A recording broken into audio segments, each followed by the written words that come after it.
Welcome. In today's column, I talked about reports from the field, what's really happening out there.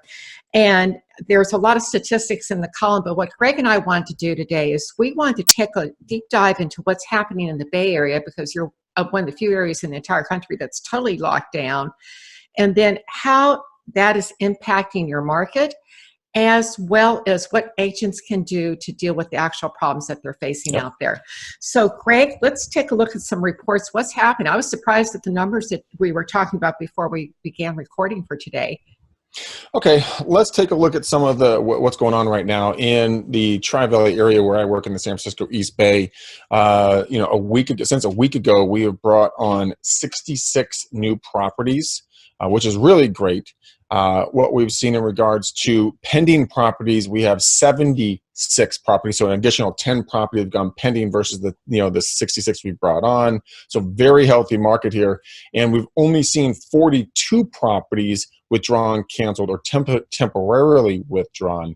I know different parts of the market are seeing different things. But we're over here in our area, and I can say as well in San Francisco, the market is still churning. There's still high demand. We're still processing. We're still getting deals closed. We're still getting them into escrow. The banks are still working with us. So for us, it's relatively business as usual, minus the open houses. But I mean, we'll talk about that later in the article. But I mean, it's a good market, man. It's a good market.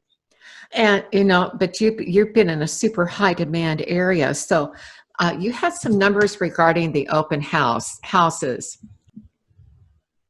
Bernice, I did some research here in the Bay Area, and I went to our big blue friend over here, and I did some research, and I searched for the San Francisco Bay Area, and I searched for everything that's for sale here in the Bay. And as you guys can see, there's quite a few red dots, and a rumor that's been going around is that there are no open houses. So I wanted to see if that was true, and so I went up here, I went to more, and then I went to must have open house. I clicked on that, and then we see that we still have a significant amount of open houses that are being offered out on our big blue friend.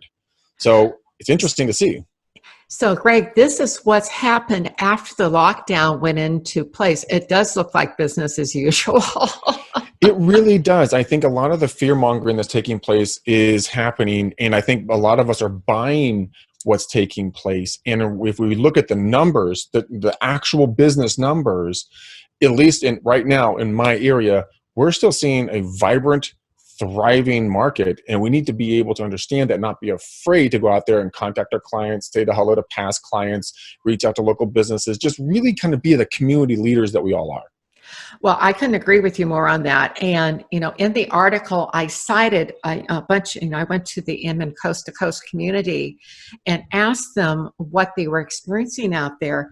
And I had, one set of agents said, one company said, it was one team said, we've got 21 pendings. Another one said, I've got 19 new pendings. Mm-hmm. Business as usual. Almost everyone, I didn't have anybody say that there had been a major decline. It's like, we've seen a slowdown, but not a stall. So, there's some things that are happening we're going to talk about in a moment in terms of, some of the actual nitty-gritty details of what you need to deal with and how to deal with those. But again, the whole thing that's going on here right now is, it's surprising. And I was expecting it to be worse. I didn't expect there to be so many open houses. Now, Greg, you did say that a lot of people are doing something called open by appointment. Could you say more about that? So what we're finding is that some folks, there was a poll that was put out on Facebook by a good friend of mine who runs a very large Facebook group. And he said, from 1 to 5, where are you in regards to your lockdown? 1, business is normal. 2, a little more cautious. 3, working from home, going out when only needed. 4, just friends and family. And 5, full lockdown, nobody in or out, right? 75 to 80% of the people were between 2 and 3. Like one guy was a 1 and like 4 or 5 people were 5s. But to combat the fear, something that I see a lot of people doing is something I highly encourage as well.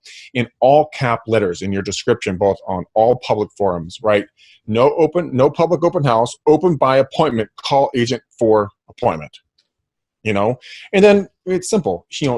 I went to Trader Joe's the other day to get some food, and it was amazing because I walked in, the level of service was better than I'd seen in any other store. What I did was I came in, there was a line of 3 different people, employees.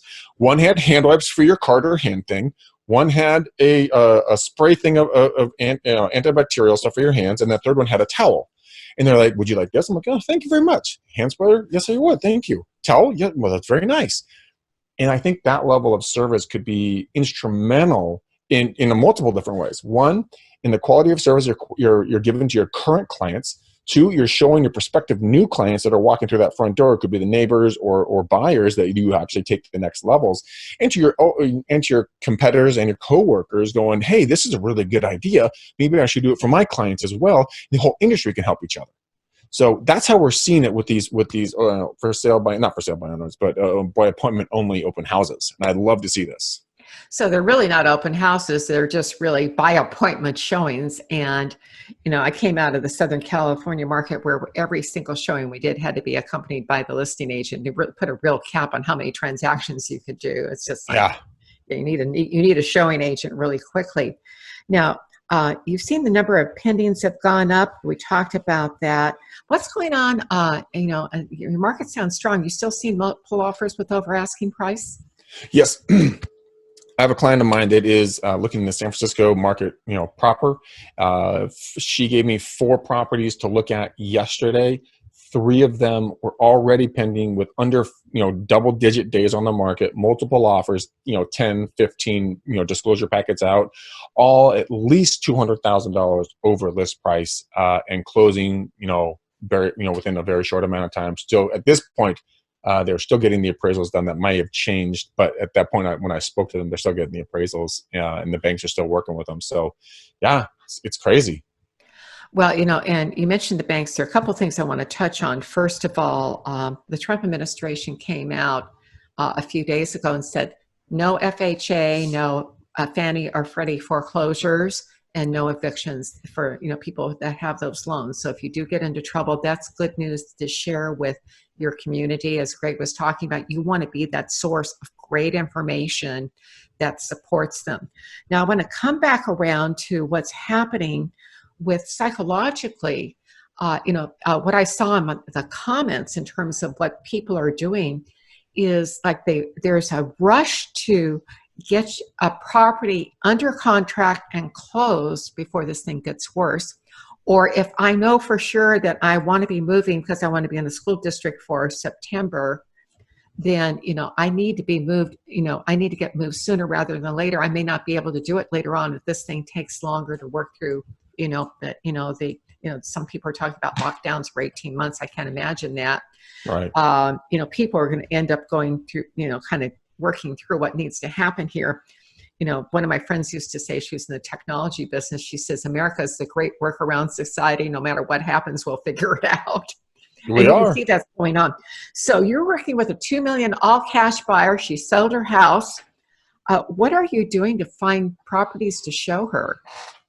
You know what? So I was talking with her the other day, and my mind was moving. She's like, Greg, I am homeless. I have tons of money.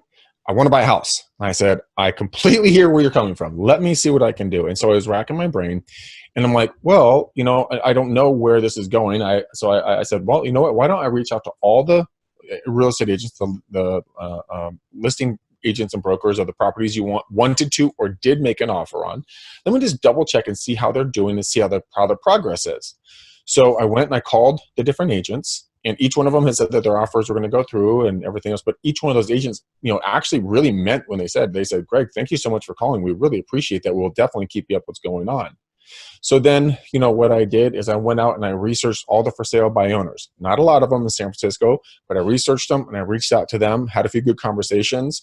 Then I'm going to go back and look at all the expireds. Go back maybe a year or so for all the expireds in the San Francisco area. Started calling them. Then I can jump in and start calling the for rent by owners. And see if, hey, are you going to be missing a couple of payments? Is this affecting you in some way, shape, or form? I got a bailout potential. I got a client that's cash heavy, ready to buy. She wants to buy in this area. Would you be willing to sell? And for all of you guys that don't know what a for rent by owner is, I use a system called RedX. I use a triple line dialer, and so I've been able to chew through. And this is one of the programs that I buy from them. And excuse me for interrupting here, but you can use this without a triple Yes. timer. Yeah. Of course, of course. You don't have to be super efficient. But if you want to be super efficient, that's what I've been using for a long time. And it just makes it easy to call through, leave messages, and go to the next property. And then people will call you back. And, I've had some great conversations with people. So it's just thinking outside the box, going to what I call blue water hunting, Bernice. Red water hunting Wait, is where, wait, wait. Blue water honey. you don't know where blue water hunting is? Yeah, of course you do. Some people don't. I do, but I guess. So blue water hunting is, guys, is doing what everyone else is not doing. Yes. Red water hunting is just looking at what's on the big providers, on the listing hubs, and just going after those single properties, going after and finding, think out of the box, go do something different that nobody's doing. That's blue water hunting. So that's what I'm doing right now for my clients. And so far, the conversations and the experience has been really great, actually. And I do want to say something that I said in the article. What we're seeing right now, there was a report that came out of Google, and I think it was referenced by point two of the links in the article. But actual search for listings right now is down by 25%. I heard that Zillow, Erica Ramos was reporting she's been paying for Zillow leads. Zillow leads have dropped way down in her market, as have the conversions from her website. So website leads have dropped. But what's interesting, this report that I referenced from WordStream said that agent conversions have gone up by 30%. So people are no longer kind of looking for the house on their own. They're saying, I want to work through an agent who can actually make an appointment for me and arrange this and guide me through this time where there's so much uncertainty. So, and could you elaborate, Greg, on what you're saying when you call these various properties? I love for rent by owners because, prospecting them, if you've got one, if that person owns one investment, they may have 4 or 5, and this may be scaring them at this point. They may not want the overhead. They may want to get their cash out, and you've got and there are a lot of buyers in your marketplace. Great time to get them listed. So you mentioned what you would say for rent by owners. Would you kind of tell us that, and then could you share your scripts for sale by owners and expires? What would you say if you were talking to me? Okay, so we're going to do a for rent by owner first. Is that correct? Okay. Okay, so we'll do for rent by owner. So I would say, hi, is this the owner of 123 Main Street? And then you say yes, and I say, hi, Bernice. My name is Greg McDaniel. I'm an agent with ABC Real Estate, here in town. I'm giving you a call today. I see that your property at 123 Main Street is or was up for rent. Did you folks have an opportunity to rent that yet, or is that still available? Now, what I'm doing is I'm splitting the path there with them, because if they say, no, it's still available, I can immediately go in and say that, and by the way, no matter what they say, guys, your response to is, that's exactly why I'm calling. That's my dad's response, Terry McDaniel. He's taught me that script, and I love it. No, it hasn't been rented. Oh, well, that's fantastic. That's exactly why I'm calling. I'm looking to help folks like you get properties rented in this turbulent time, and I wanted to see if I could come on out, take a look at the property, and have a conversation with you and show you what we can do to get it rented. And then you build a relationship from there. And then if they say it has been rented, oh, that's fantastic. That's exactly why I'm calling. Actually, I'm calling today because I have a client of mine that's looking to purchase in the area, and they love properties with tenants in them. I was wondering if if you were thought about maybe selling the property, given the fact we have uncertain times coming down the path, and we don't know quite where this market's going to go. If I could present to you an active buyer, would you be willing to consider at least a full market value purchase price? And you start your conversation, you go from there. I found those to be the best. Those are like those are the golden nuggets nobody ever looks for, because everyone goes, why would I call it for rent by owner? Well, it's because birds of a feather flock together. People who have rental properties hang out with other people that have rental properties. People that have rental properties have money. People that have money hang out with other people that got money. All right. So it's just a great place to build this momentum and help people. I've taken multiple listings purely by going out and helping them rent or having a conversation about renting their property. And I was just trying to help out. And then they called me up and said, hey, Greg, we're thinking about selling it. Would you sell it for us? I'm like, yeah, no problem. And that is one of the biggest golden nuggets I've ever heard in my lifetime. Used to train this many, many years ago. Go look for the people who are absentee owners, and because those are usually investment properties, and chances are they'll have 8, 9, 10 or more properties. They believe in investments, they buy them. So one of those leads can be worth 10 or 12 regular residential, property leads. Now, if your client expires, I don't, I know a lot of people treat this as their secret sauce, but you have to, everybody has to have their own style. What do you say to those expireds when you call? I was actually doing some calls last night with RedX. They had released a new algorithm, which is absolutely phenomenal. Had some of the best conversations I've ever had. But it's very simple. Again, it's what you do when you're doing any of these calls, Bernice. It's not, you're not out there being a headhunter. You're not trying to take advantage of people. You're trying to bring value to them. My father's always said to me, Greg, go out there and you're the doctor that has the cure for whatever is ailing them. And everybody likes me. They just don't know me yet. So that's what I tell myself when I'm on the calls, right? And so I go out there and I'm like, hi, is this the owner of 123 Main Street? Well, yeah, it is. Oh, perfect. Hey, my name's Greg McDaniel. I'm an agent from ABC Real Estate Agency here in town. I'm calling because, and I just want to double check your property at 123 Main Street. It looks like it expired on the 1st of, 1st of December of last year. Did you actually get that property sold or not? And then they say yes or no. And then I do that's exactly what I'm calling. And I go into that script. And then I just start building the relationship. I use the Ford conversation, family, occupation, recreation, and dreams, walking down those stair steps, trying to figure out what their story is and what I can do to bring value to them. And if I can't bring any value, hey, Bernice, I appreciate your time. You've been a gem. Have a beautiful, blessed evening. Take care now. But if I can, great. Let's continue the conversation. Let me get your email. Let me put you on my email list. Let me follow up. Let me get you into my ecosystem so you can start seeing who I'm about. And if you like me, great. Let's do business and then follow up with you. And like I said on the phone call, and the expireds are not that hard. I mean, there's a good friend of mine. He's a script goes, hey, is this you're the owner of 123 Main Street? Yeah. Okay, good. Hey, I'm looking at my data here, and it looks like your property didn't sell. And I got to ask, how in the heck did your property not sell? It looks beautiful. And he delivers it so beautifully. And that's my buddy Aaron Wittenstein out of White Plains, New York. And he just does such a perfect job of delivering it. And people open up. They open up like, well, I don't know. We thought it was great. And so, I don't know.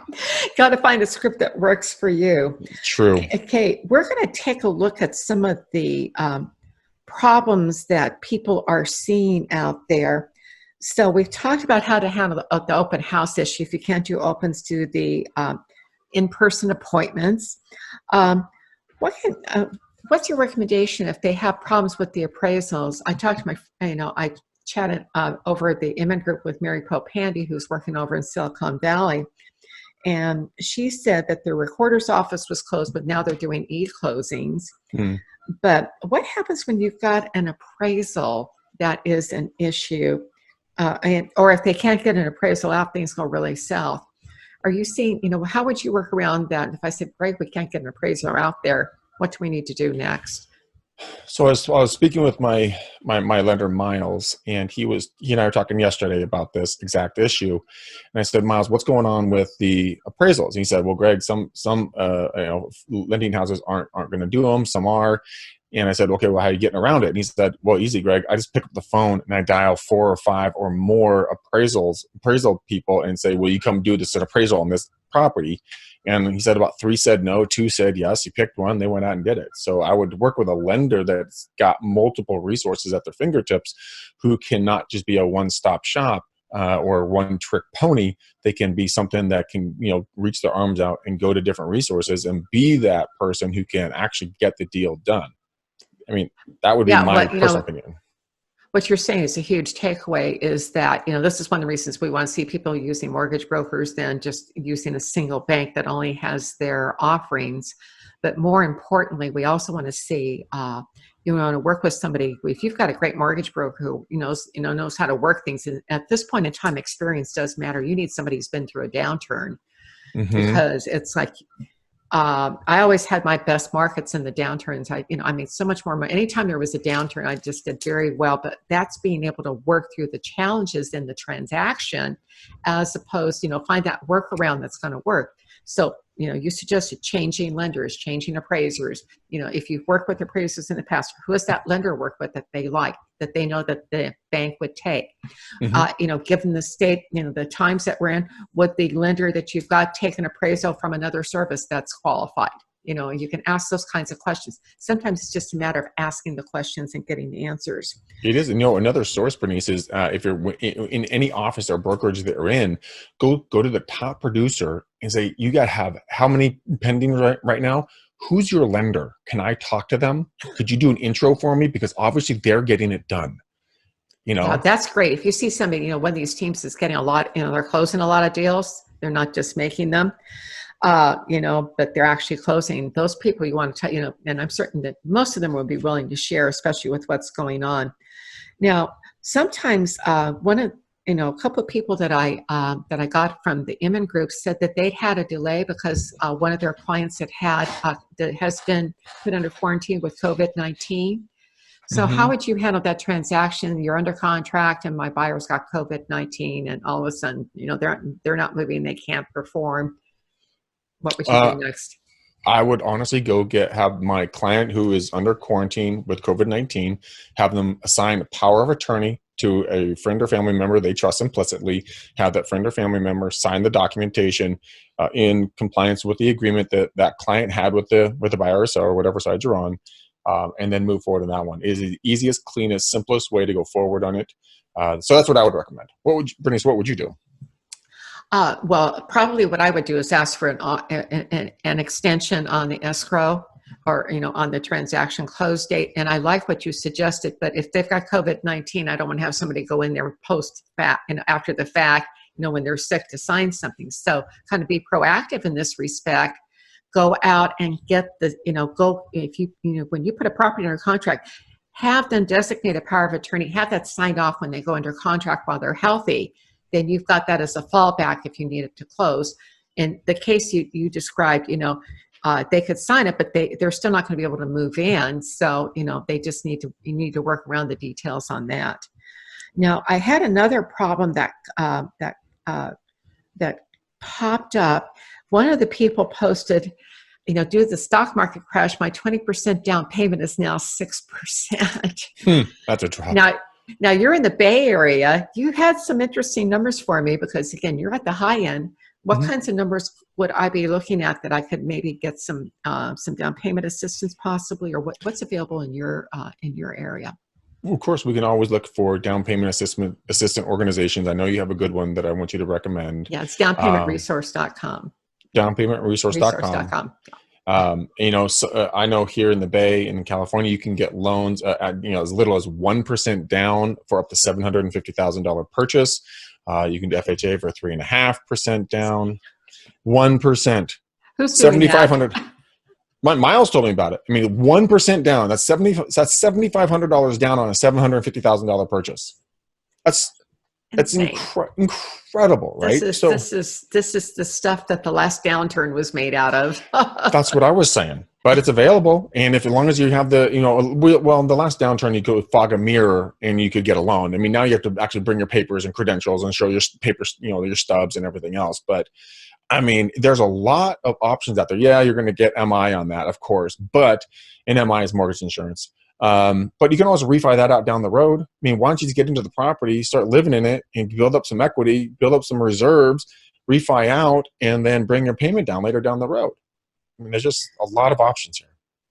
Now, I'm also hearing that we're getting, I never want to use the term bottom feeder because that gets in the way of the negotiation. I want to say somebody who's writing offers substantially under asking price because that moves the negotiation forward.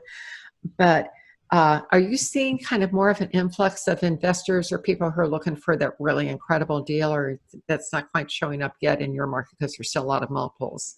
Well, it really depends what marketplace you're in, right? So in the Contra Costa area, we price properties at the value. That's kind of how we do our business. We don't price it under. In San Francisco, you'll price it at least 15 to 30% under. So we plan on $200,000, $300,000 above list naturally for them to go for what they feel is market value.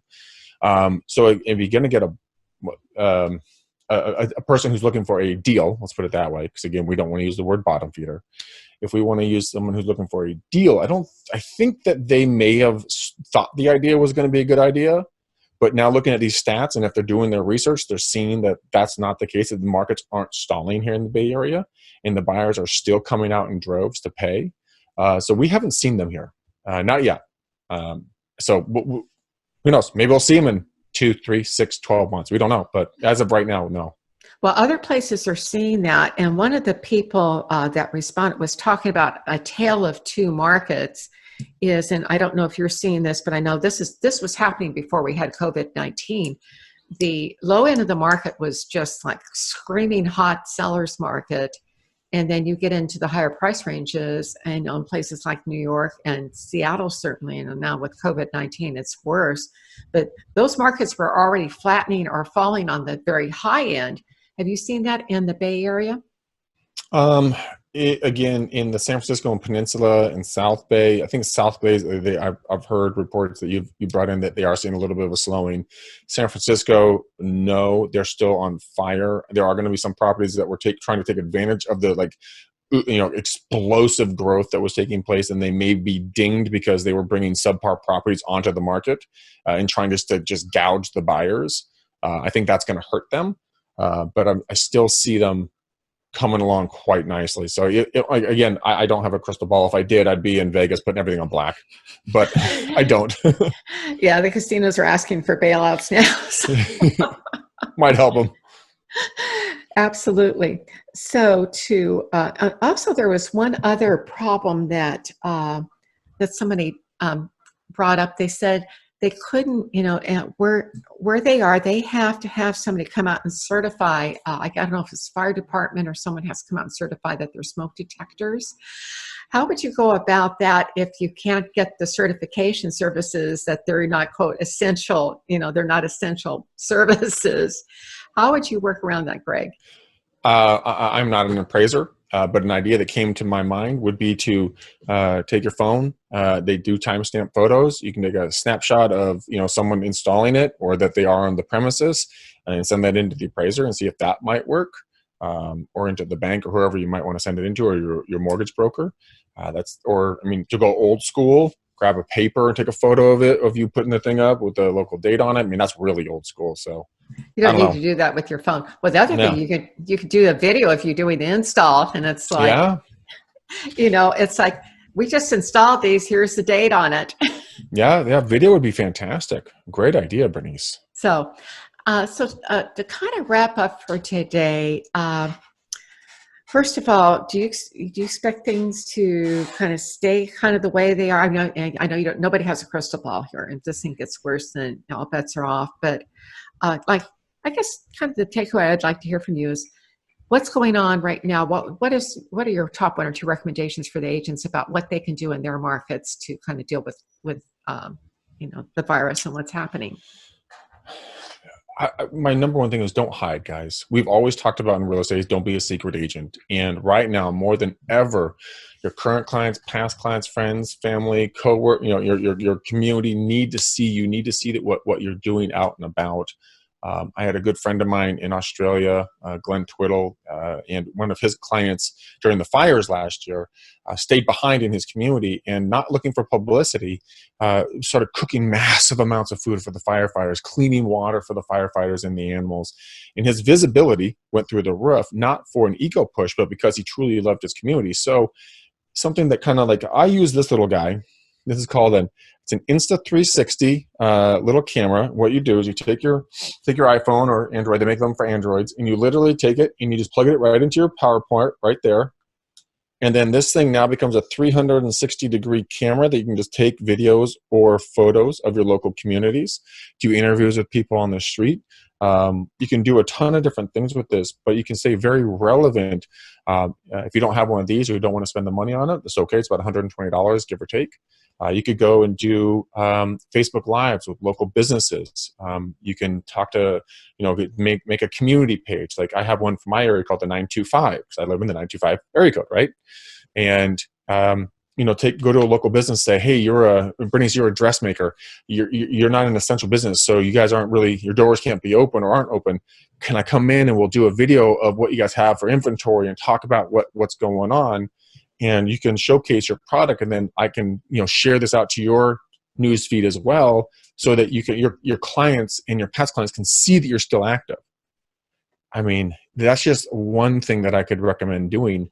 And I know a lot of you guys don't want to do video, but right now, I mean, this is your opportunity to be seen and not be seen as weird. Everyone's going to be on video right now, at least for the time being. You know, let me circle back here, because one of the things you said, and that, you know, about the way you're using your camera there that you've got with the to do the 360. Insta 360, yeah. Yeah. You know, people are reluctant to have strangers come to their house. Well, you know, if they know and trust you enough to be talking to you about listing, you can offer to go in, make sure you've got hand sanitizers, gloves, whatever, and then take do the 360 of their house.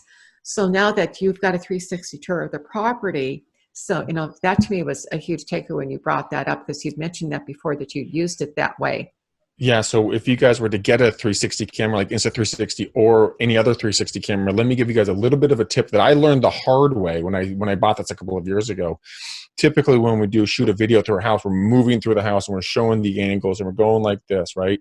With these, what you need to do is go into the center of the room, stop for a 10 to 15 second count, walk to the next room, 10 to 15 second count, go to the middle of the room, go to the middle of every room and do that count, middle of the bathroom, middle of the bedroom, middle of the backyard, you know, in the front of the house, the entire thing, because people are going to be swirling up and down and right and left and everything else. So give them time to see the environment that you're in and then move on to the next room. I have a question. So is that thing automatically swirling around, or do you have to turn it? Nope. You get to turn it with your mouse on a computer or your fingers on a mobile device. But when you're taking it, though, I mean, nope. You just literally hold it. That's all you do. You so just hold, you don't really, and it goes around the room? Yeah, you just hold it. I just put it above my head like this, so they're not staring at my ugly mug the whole time, and I don't block anything. So I just put it above my head. I just walk around and I just do my thing. Gosh, that's what, for $120 or whatever it is. Wow, that's a great deal. Yeah, it's a great deal. You know, so my takeaway is, you know, the great thing about the real estate industry, we're all entrepreneurs, you know, and the best of us are really great problem solvers. We'll figure out how to get around this. Greg, you've given some fantastic solutions today. So we'd like to thank you for being with us. Look for us on our next show.